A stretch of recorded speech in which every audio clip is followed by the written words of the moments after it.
weltare ɓiɓɓe fulɓe andu diine maɗa fedde heblo sukaɓe africa weltare tv takkusana yoni to galoya to lugge seɓɓe to lugge toroɓe to lugge fulɓe to jammela to hebbiyaɓe to jamɓuri to ganguela to ganguela to calam to cilambulo to mbooli to mboolo aali to mboolo birama to jabaji ko on takkusan jula ha to galle ceerno amadou gatamare ba to beeli cowi ko taari ɗum kala ene jeeya ko on takkusan kadi juula ha to galle ceerno saydou silla kunjo toon to silla e ko taari ɗum kala ene jeeya e gardidi kabaruji men to leydi Mauritanie hoorejo gendi Mauritanie taweteɗo e jillu mum to hoddela sharqi o joddima toon noon e cadre uji taweteɓe toon to nema ha to walata kala to leydi Sénégal Dakar ine tawe kay e ñalawma aseta hande jeetati lewru novembre so ko wiyete sous haute trait sous très haute surveillance woni tigui nden kam mawka no fewi caggal kay ɗaminede ma tigui pottite tati woni seppoji tati ɗi jiida ciirol ma yubbine toon e nder ɗi noon tawe hen kayya moɓodiral Ousmane Sonko e landa mum Pastef ɗamini wadde ñalawma hande o to leydi Mali ko altine sappo lewru novembre woni ɓawo janggo ɗamina kay ma uddidde dendagal école aji e nder leydi he caggal kay nde école aji ɗi gudduno saabu ngakkere carburant kedde Afrique ma jabbo ponɗen jaɓɓade ko Alassane Oumar Mbodjo habaruji men jolan jaɓeri ma jaaha to leydi Ukraine jen to leydi Ukraine to leydi France to Brésil to leydi Iran to Syrie to dawlaji tedduɗe Amérique ha to Indonésie bisimilla mone ketki hotondirte joni joni piren pacciren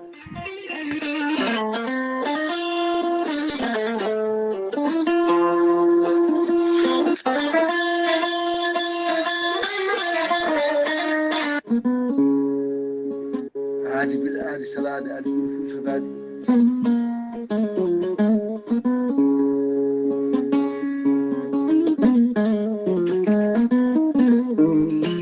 salade aadi ɓuuri firtude aadi gorko mo melga wuuro jinneji ceerno Amadou Tidiane Diallo wi ko firtata aadi mo adondire jande weltare ɓiɓɓe fulɓe andu diine maɗa weltare TV ceerno Amadou Tidiane Diallo ko wittiyanke leɗɗe ko safriyanke safruji fina tawa gandu bindi laaɓaɗo leɗɗe jaadido ɓalwal e danwal kala ceerno Amadou Tidiane Diallo Allah lubrimo gandal mo safra rafiji kewɗi ɗi jiiɗa ciirol gorko mo melga wuuro jinneji ne safra wonduɓe kista fibrom rewɓe rokkuɓe sowade dartoɗaɓe ustoraɓe ndewagu kala ceerno Amadou Tidiane Diallo ne yaraɓe en worɓe ustoraɓe gorago yawɓe yitade koye men yawɓe jippiɓe e leece kala ceerno Amadou Tidiane Diallo ne yawran ɓen worɓe wondude prostate hay sinno prostate ma ala ko heddino so wona aɗa rokka tigui rendez-vous ɗamini opérade so tawi on jokkodiri joni joni docteur en ma nanduma holo safara ƴettuɗa gorko mo melga wuuro jinneji ne yawran ɓe wonduɓe koyɗe musoje keceji musoje ɓalli ƴakkoji ɓalli guluji kala ceerno Amadou Tidiane Diallo gorko mo melga wuuro jinneji ene yawran ɓen ƴeewoɓe kayitaji ƴeewoɓe embauche e ƴeewoɓe visa ji kala gorko mo melga wuuro jinneji ene yawran ɓen wonduɓe arsigaji men kippi weddaɓe korte wonduɓe dabruji kala ceerno Amadou Tidiane Diallo ko labdoriɗo ko malaɗo woni sa yiiɗi jokkodirde ceerno Amadou Tidiane Diallo mo tawe to leydi France numéro makko appelé numéro makko WhatsApp kala mbatta ko 00336 04 04 66 27 ceerno Amadou Tidiane Diallo tawi ko Dakar gonɗa e nder leydi Sénégal base makko ne tawe toon to Dakar en tawi ɗon seydi mini kono wiye Abdoulaye Diallo numéro mbatta ko 77 714 94 15 gorko mo melga wuuro jinnejo gam hoybitande tawateɓe lappol palol dande maayo ɓe Mauritanie Sénégal base makko ne tawe to Dakar ha to Ross Mauritanie kala ene tawi ɗon sehil makko ɓinene makko ne wiye ceerno Amadou Dia gorko mo leeraɓe numéro mbatta 77 mbatta 537 79 28 ceerno Amadou Tidiane Diallo base makko ne tawe to Nouakchott en tawi ɗon ɓiyi ko mbatta ɗum ko 46 94 21 91 ceerno Amadou Tidiane Diallo gorko mo melga wuuro jinneji ko labɗo reedu ko malaɗo wune ko newiɗo sanne sanne ceerno Amadou Tidiane Diallo gorko mo melga wuuro jinneji mbadden dando faade makko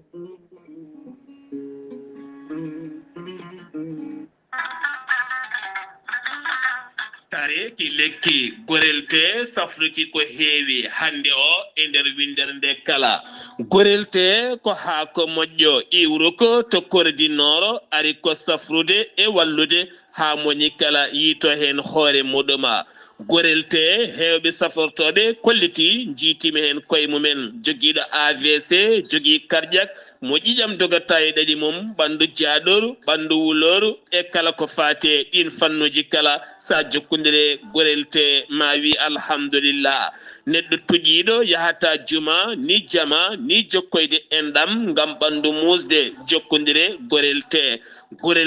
ko haako moƴƴo a ittat ko jamireɗa mbaɗa e ndiyam gulɗam aɗa yara aɗa yiito cellal ɓandu maɗa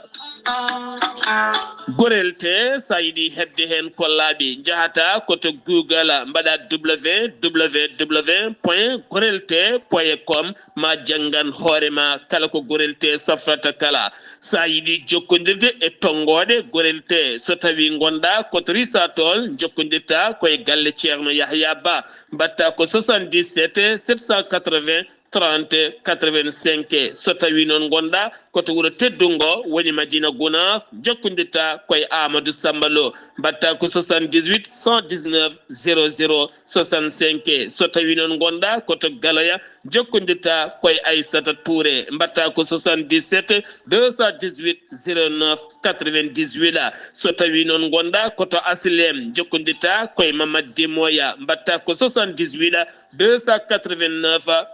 03 90 so tawi noon gonɗa koto Pikina jokkodirta koye Amadou Isma Ndiaye mbatta ko 77 426 68 04 so tawi noon gonɗa koto Melga jokkodirta koye Abdoullahi Diallo 77 714 94 15 so tawi noon gonɗa koto marsi bu beesa jokkodirta koye Amadou Diallo 78 219 72 54 so tawi noon gonɗa koto leydi France jokkodirta koye Haruna Ngayda 06 05 99 64 43 musidɓe tedduɓe gorelte e jeese men dañen jaam kettode kaburuji mon e demgal pula Afrique, Asie, Europe, Amérique, Moyen-Orient, Océanie.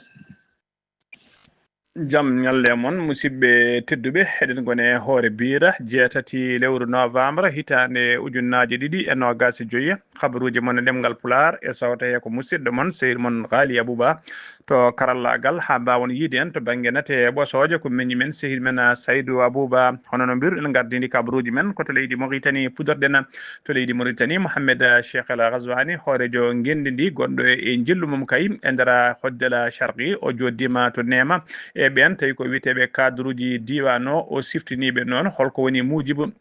jillu makko o waɗi toon ngu holliri noon holko woni mujibu jillu ngu noon ɓe jodidi kadi ɓe gostodiri miijoji kewɗi ɓe jewtidi ɓe gostodiri toon miijoji ɓe jewtidi toon kadi projet ji kewɗi tawi ko projet ji ɓamtoji diwan o woni projet de développement o siftiniɓe noon wonde Nema yoɓe gandu Nema ko muqadɗa ɓurɗo mawnude e nder région de hoddela Sharqi ko muqadɗa kadi marɗo ngaluji kewɗi ha tenti noon ko witede ressource naturelle ko ɗum saabi noon état woni laamu ngu ina watti hakkille mum no feewi e nder ene watti hakkille mum no feewi oɗon muqadɗa tawi ko Nema o holliri noon o holliri ko wande gouvernement o kay nana ƴetti kay nana ƴetti projet ji eɓɓoje mawde no feewi tawi ko yidde ƴellide ko witede service de base woni gueɗe ɓurɗe hatojinede toon e nder ɗina projet ji ɗi base ɗi laamu ngu woni gollade toon guila hen ko golla e ko woni gollede kala ene tawi hen mahgol temedere joyyi sawi ko salle de classe guila e école aji tokos woni primaire ha école secondaire kala ene tawe toon kadi wonde wadde toon fodde temedere jeetati cantine scolaire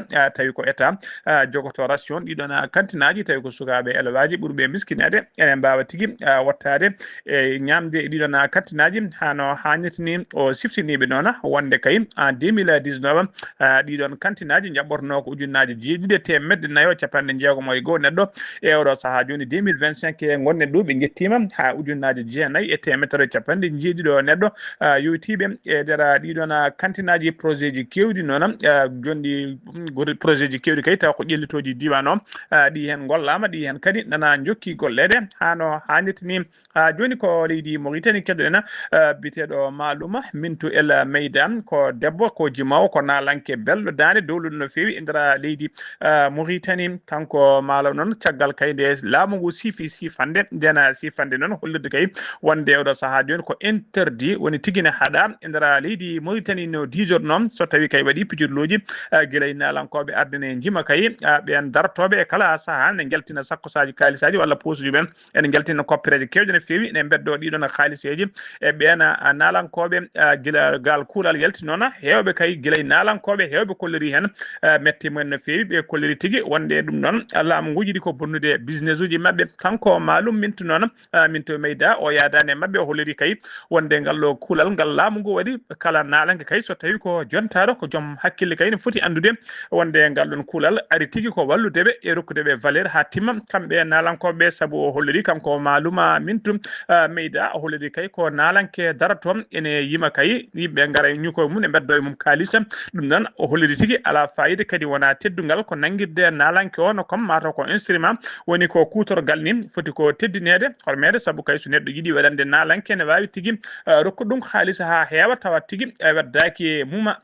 haalis weddaki haalisa e leydi o holliri kadi oɗo saaha joni leydi ndi hewde kay ɓe gollani ha tengti sagataɓe wonɓe chômage woni tigui ɓe gollani e ɓen tawi kadi oɗo saaha joni ko ɓuuri hen hewde e oɗo saaha joni ko ƴettoɓe drogue walla ko waɗoɓe gueɗe kamtere nde baali noon so tawi kay ene jiiya kalisaji ne bedde e on nalanke ene mbawi tigui o holliri hay ɗum hay on nalanke wala sécurité saabu ɓen ne mbawi jogade miijoji yande e muɗum ganji ɗum walla yoɓade fittade mum o holli ɗon ɗeɗon gueɗe kala koke ngal ɗo kuulal ma waw falade ɗum e ɓeydude nden kay kisala wonande ɓeɗon nalankoɓe ha joni ko leydi Mauritanie keɗoɗen passation de service toon to waɗi toon to ministére des mines et de l'industrie hakkude kay secrétaire général ittanoɗo e golle mum tawi ko jeena tigui inde makko ne jeeno e doggol ɓen tumanoɓe kay bonnude e borjingol ngaluji leydi tawi koye cour IG cour kay cour de compte rapport cour de compte yaltina no waddi passation de service noon e cuɓaɗo e oɗo saaha joni kesso yo won secrétaire général toon to ministére des mines et de l'industrie aljumguma cérémonie o noon ko aljuma hanki ɗum waɗi e nder ministére to tawi ko yeeso gollotoɓe hewɓe gollotoɓe e nder oɗon ministére ɓen noon yimɓe hewɓe kay kamɓe gollotoɓe toon noon ɓe kolliri kamɓe hewɓe mabɓe kay kolliri jetti jarni tigui mbaɗi tigui hommage oɗon secrétaire général ittaɗo e golle mum ɓe kaali tigui darde makko e fayida makko yiddemo golle e wawdemo kay neɗɗo moƴƴo no fewi ko noon kadi ɓe mbimo kay yo ɓe mbimo tigui bon vent ko noon kadi oɗo kesso garɗo secrétaire général kesso one ɓe mbi ɗum tigui ɓe bismima ɗum ɓe mbi ɗum tigui ɓe bismima ɗum kadi yo jogoro jaam e oɗo poste kessomo suɓa oɗo caaha joni o ardina ko fate kay yo won koolaɗo kuuɓal woni secrétaire général toon to ministére des mines de l'industrie tawi ndiyana ministére ardi ɗum ko biteɗo Amadou Tijane Thiam ha joni ko leydi sono mima to leydi Mauritanie koto leydi Sénégal paaɗen Dakar ko lamorgo leydi Sénégal aseta hande o noon 7 novembre wuuro ngo ne tawi sous haute tension aseda hande 7 lewru novembre Dakar en tawi tigui sous haute tension saabu kay manifestation ngaji nayyi mawɗi walla kay tati mawɗi no fewi no tijja e nder Dakar lamorgo ndi Dakar noon hande ne tawi ko wiyete sous haute surveillance woni tigui dispositif sécuritaire molanteɗo Allah woni ko ƴetta toon hande gam yidde kay ɓeydude tekkinde nden ka ikisala wuuro Dakar ngo hande tigui yidde kay haɗade ko fati pelɓodiral e ko fati débordement kala gila wadde e nder Dakar saabu kay teskede kay ɗiɗon seppoji walla ɗeɗo moɓodire taminide waɗede toon so tawi noon ɗum noon ɗum saabima kay e oɗo saaha joni ɗum saabima noon batu joɗima toon tawi ko directeur général de la police o joddima toon noon e ɓen ardiɓe kay ɓe ardiɓe commissariat ji ardi commissariat ji e nder Dakar kay e ɓen wiyeteɓe force de l'ordre kala ɓe jewtidi ko heewi kay ko fati dispositif moɓe poti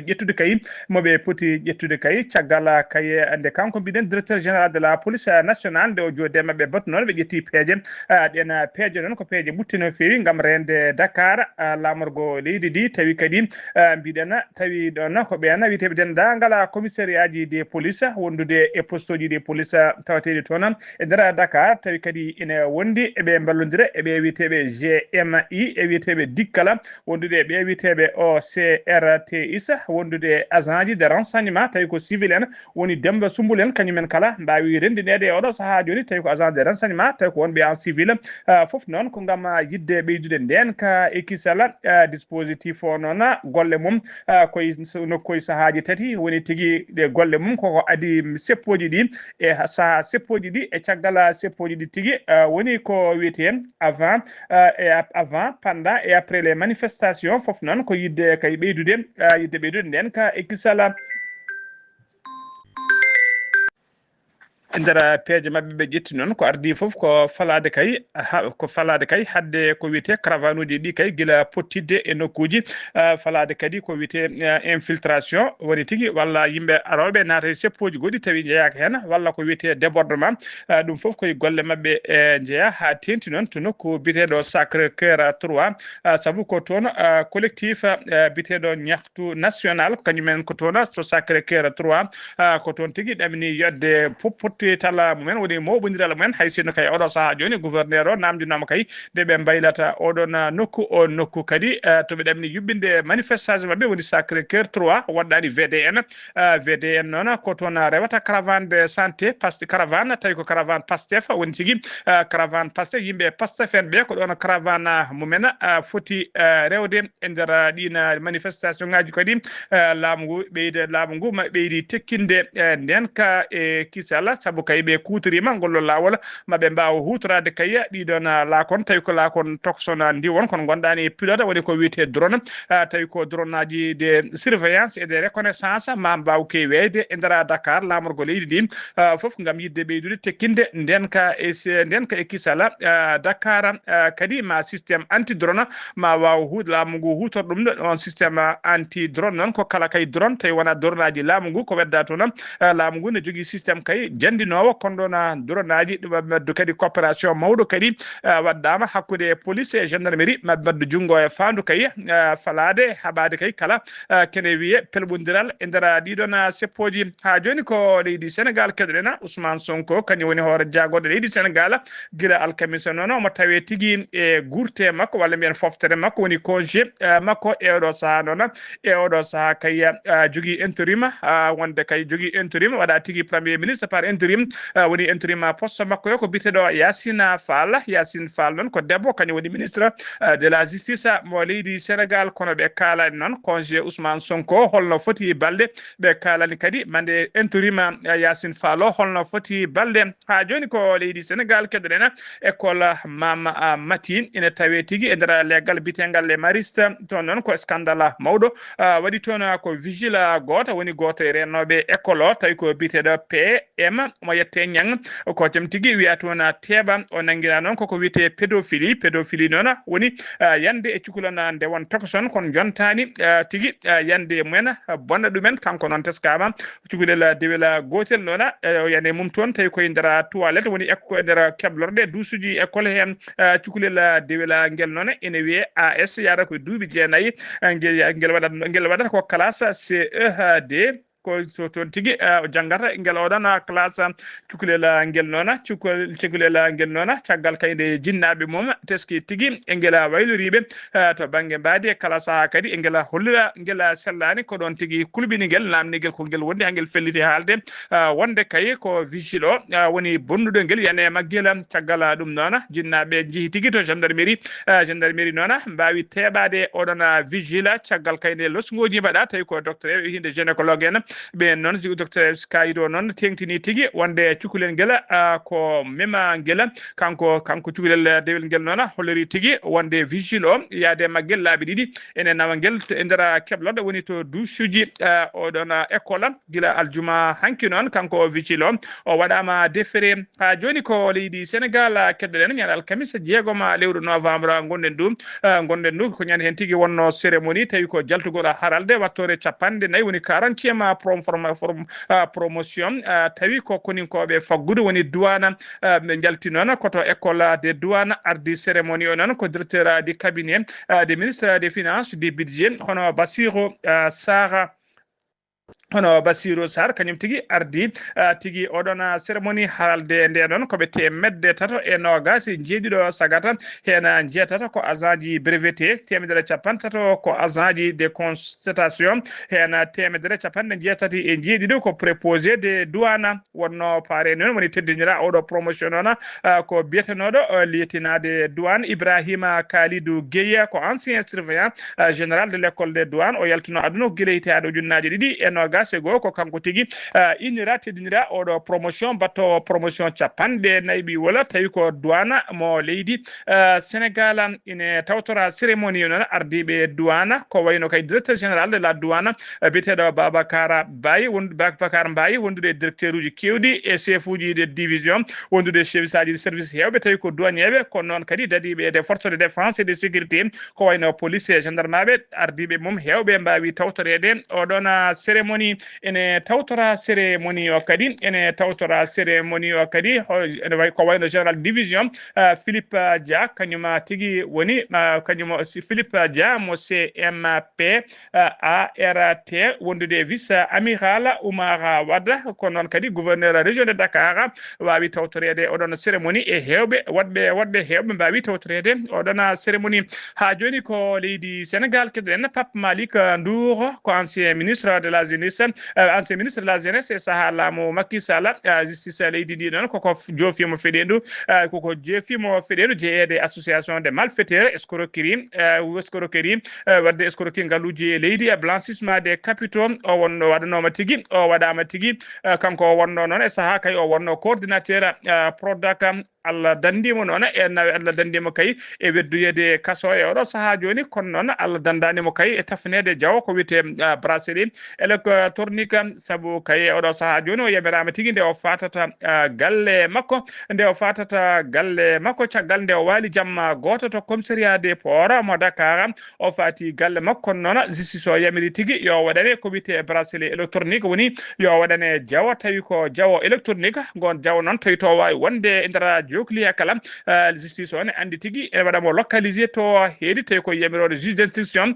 pour judiciaire et financière hono Idrissa Diara o wi nona wonde kay gona miijo non ko yo fatu galle makko gon miijo non yaadani kay e procureur sabu procureur kay yamirno ko nde o weddete kaso tawi ko directeur ko nyande altine sappo lewru novembre non o foti tigi o foti senganede godon jaw Papa Malick Ndour non tuma tigi ke ko tuma ko kay ne gime ha milliarduji didi e temedde jeedidi million woni 2 milliards 700 millions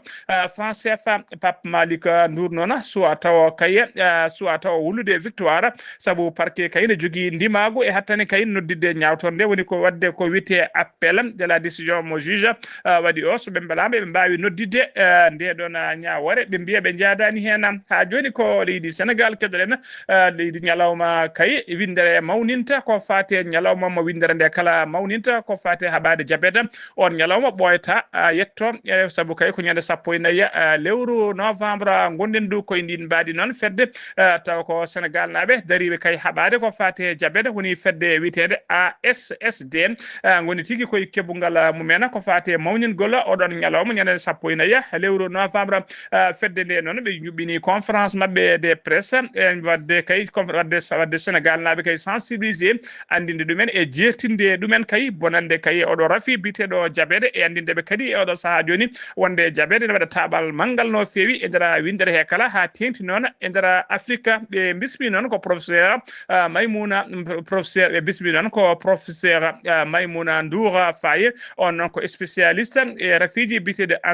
endocrinologie ko dina fanno o yaari o yewti ton ko heewi non ko fati odo rafi kay rafi bitedo jabede o holliri kay wonde fayre makko mawde mawde no feewi mo jogi fayre mawde no feewi kay wonande o rafi e taabe wadata de taabal mangal no feewi de taabe jawde wadata e ndera leydi Sénégal o wi ndera leydi Sénégal kala neddo goto tinaɗo ene wondi e jabeta yo yimɓe gandu ɗiɗo woɗɓe kay nana gonde jabet taw ko suwa taw tinede o wi tawa kañumen tinani walla tinanaka ene gondi e jabeta o wi noon wonde fédération internationale di jabeta holliri tagi oɗo saaha joni windere nde kay ene mari temedde 5 million neɗɗo e ndera windere tawi ko tinaɓe wonduɓe oɗo rafi biteɗo jabeta o holliri noon jabeta kay e noon holliri kay wonde ɗo e hitande ujunnaji ɗiɗi e capanɗe joyyi so tawi kay jabet o taboto ko ɗeɗo taaɓe ɗo hitande ujunnaji ɗiɗi e temedde 2050 kay tawi oɗo saaha joni windere nde tami ko jogi mari kay ko temedde 5 million neɗɗo ɗo e hitande ujunnaji ɗiɗi e capanɗe joyyi woni ɗo e 2050 ma ɗum yetto ha temedde 6 million neɗɗo wonduɓe e jabeta so tawi kay ala peeje ƴettade holliri kay tuggi 2025 ha 2050 ma rafi o ɓeydo ma ƴellido kene qime ha temedere capantati e nayyi % woni 134% so tawi kay ala peeje godde ƴettade o wi noon rafi o kay ine ɓeydo no feewi e nder Afrique sabu e nder Afrique kay rafi o ne ɓeydoto ni ɓuuri yawde 3 ha 4 fois plus vite e nder Afrique par rapport kay e kedde windere nde kala filiti tan wonde oɗo saaha joni rafi o ɓuuri wawde ƴellitade koye nder Afrique o wi noon wonde prévalence diabète e nder leydi Sénégal wonande ɓeena witeɓe adulte woni yimɓe hellifaɓe en 2015 ɗum wonno ko 3,4% joni en 2025 eɓe jaara 4,2% fitti tigui wona ko ƴellitima no feewi e nder leydi Sénégal o wi noon so tawi kay soɓe tugnima e résultat ji hôpital uji e nder Dakar ko wayno centre Makka Sankale mo hôpital Abbas Ndao o holliri noon en 2000 hitande ujunnaji ɗiɗi ɓe binditino ko temedde ɗiɗi ka wonduɓe diabète so tawi noon ko 2025 ɓe binditima ujunnaji ɗiɗo neɗɗo wonduɓe en 2025 bien taw ko fadde ujunnaji ɗiɗo ka wonduɓe oɗo rafi diabète ko tawa yiita e nder oɗon hôpital goto o wi noon ko ɓuuri hulɓinade kay e oɗo rafi diabète ko ɓuuri hulɓinade e rafi o kay ko ɓuuri hewde yimɓe wonduɓe rafi diabète o kay nde tinata nde gonde diabète tawi ko bonatno boni saabu kay jomumen kewani wadde holkisaji jomum heewi tigui ɗaccude kay wiyata fellite holkisoyade hoore mum tawata kay koko bonatno boni ha joni habruji men demgal Pulaar sen nommima toon to leydi Sénégal koto leydi Mali paadena to leydi Mali école aji Mali nodde école aji Mali noon didonno ko uddanode kay saabu ngakkere carburant e nder jokle leydi he kala aljuma hanki jeeɗiɗi lewru novembre noon cagorgal mabɓe kalfinade ko fate jangde o waɗi tigui communiqué makko communiqué noon ko siftinde dendagal jangoɓe janguinoɓe e janguinanteɓe kala wonde kay école aji ɗi koko udditta kay altine ɓawo janggo dendagal école aji ɗi e nder jokleydi he kala koko udditta ɗum noon o erima jangoɓe ɓe e janguinoɓe e jinnaɓe sukaɓe jangoɓe kala ɓe mbattata hakkillaji mabɓe ko fate udditgol ɗiɗon école aji saabu kay siftinde noon udditno école aji ɗi kay ko ngakkere carburant woni kuɓɓam e nder jokli leydi he kala tawi ko ɓe jihadiste en kañumen mbaɗi blocus hadɓe kay carburant nadde e nder leydi he ha joni kabruji men demgal Pulaar to leydi Mali keddoɗen ha joni Tumbuktu ene tawe sunare mawde no feewi wargo kay biyeteɗo Mariam Cissé noon ko tiktokeuse dowluɗoɗo feewi toon to Tumbuktu ko kañuma biftano ñande alkamisa jeegoma lewru gonɗen ɗo ñande jeeɗiɗi aljuma hanki jeeɗiɗi o yiita omo wara o weddata place de l'indépendance wuro Tumbuktu ngo noon ha ɗo noon andaka biftiɓe ɓe anda kadi ko warɓe ɓe anda kadi holko warda enquête noon jaaƴo udditama hen ha joni ko leydi Mali keddoɗen le général de corps Sadio Camara kañum woni ministre de la défense mo leydi Mali o woni no jillu makko toon to Niger o joddima toon noon e hoorejo leydi Niger hono général d'armée Abdourahmane Thani kuno toon noon ko tawtorede batu tawi ko batu ministère uji des affaires ministère uji de défense leyɗele tati renduɓe nde ɗo fedde witende alliance des états de Sahel ko ɗen fedde ndi batu ngu o yano tawtoroyede ɓe joddima toon noon o holliri kay caggal jonde nde o yetti o jarni hono général Sani e bismago bismiɓe toon kay e jonde nde kay ɓe joddi kono noon kadi ɓe jetti ɓe jarni dendagal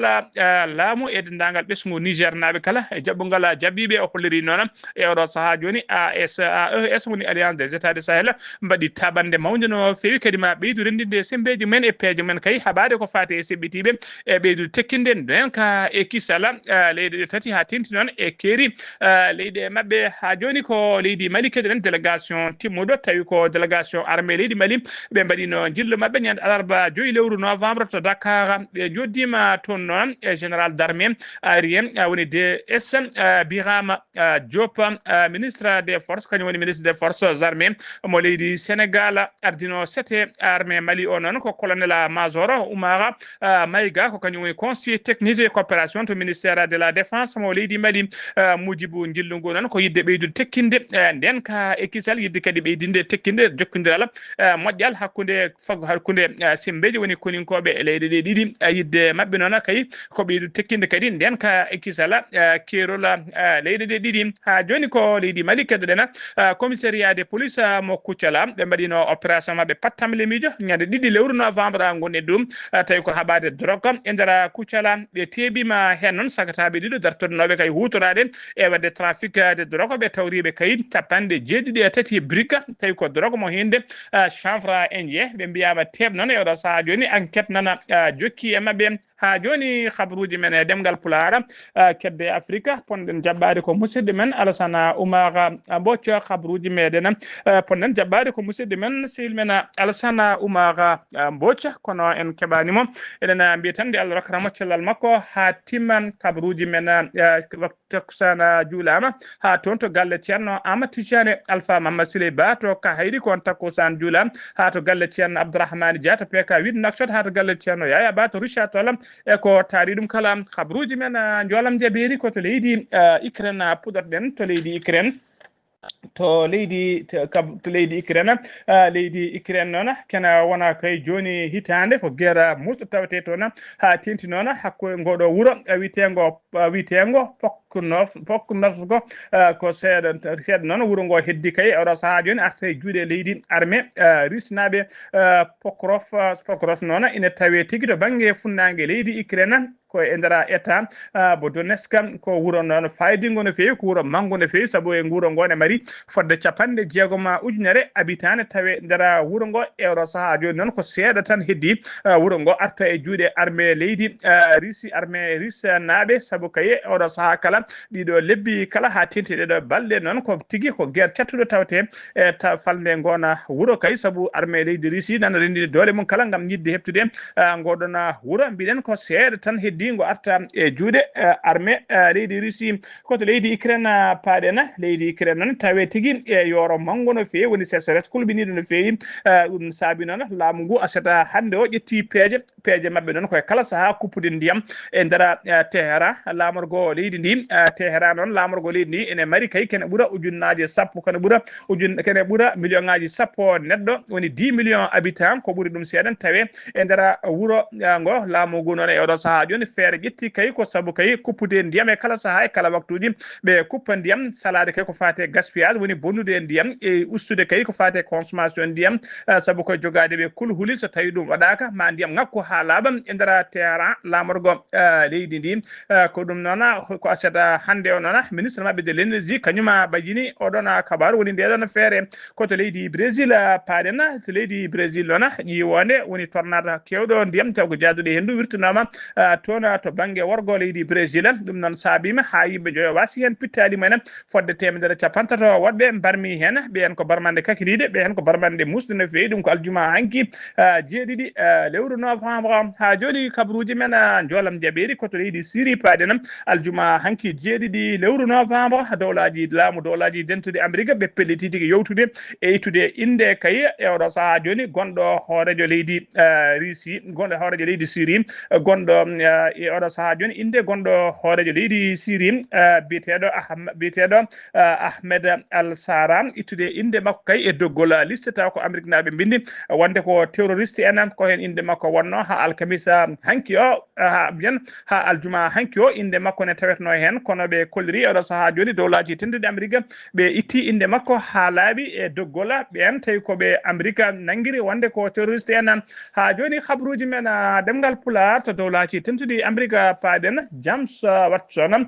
ko Amérique najo ko scientifique ko joom ko wittiyanke baɗo wittiyanke to banggue science ko kanko kadi wonno prix Nobel e pigne ko fate ADN kanko wanno wittoji makko mawɗi no fewi haw yiti ko fate ADN ko kanko de yalti aduna o yaltiri aduna noon ko duuɓi 90 e duuɓi 7 koto leydi France paaɗen aljuma hanki 7 lewru novembre ministre des affaires étrangères mo leydi France o waɗi tigui communiqué makko on communiqué noon ko erade dendagal ɓesgu Faransaɓe wurɓe nder leydi Mali nde ɓe jaltata leydi ndi ko ɓuuri yawde e yaccade o holliri kadi ko adi koɓe jalta leydi ndi kamɓe kala nde ɓe ɓurata deccude konande mabɓe nokkuji mabɓe kadi soɓe pelliti yaltude e leydi ndi omo jertinaɓe hay goto mabɓe kay hoto miijo ƴettude oto walla moto walla vélo yoɓe ƴettude kay ko fate laaɗe diwoje yoɓe ƴettu voie aérienne ɓe mbawa yaltude leydi ndi foof noon ko ngakkere carburant kay oɗo saaha joni ɗum noon ko caggal kayde dowlaji tendude Amérique e yoga e leyɗele occidentaux ji mbanno erago kay jertinago ɗe ɓesguji men jaltata leydi Mali ha laaɓa leydi France ne erima ɓesgu mum deɓe kay jaltata leydi Mali ndi ha diwa oɗo saaha joni koto leydi Indonésie toon uddirten kabaruji men Indonésie kay Indonésie aljuma hanki o ko fettande mawde waɗi sara école goto to Jakarta kañum woni lamorgo leydi Indonésie lamorgo leydi ndi fettande nde noon hay goto mayadi hen kono waɗi 50 e neɗɗo barmuɓe hen ha ɗo noon andaka taw holko saabi nde ɗon fettande musidɓe tedduɓe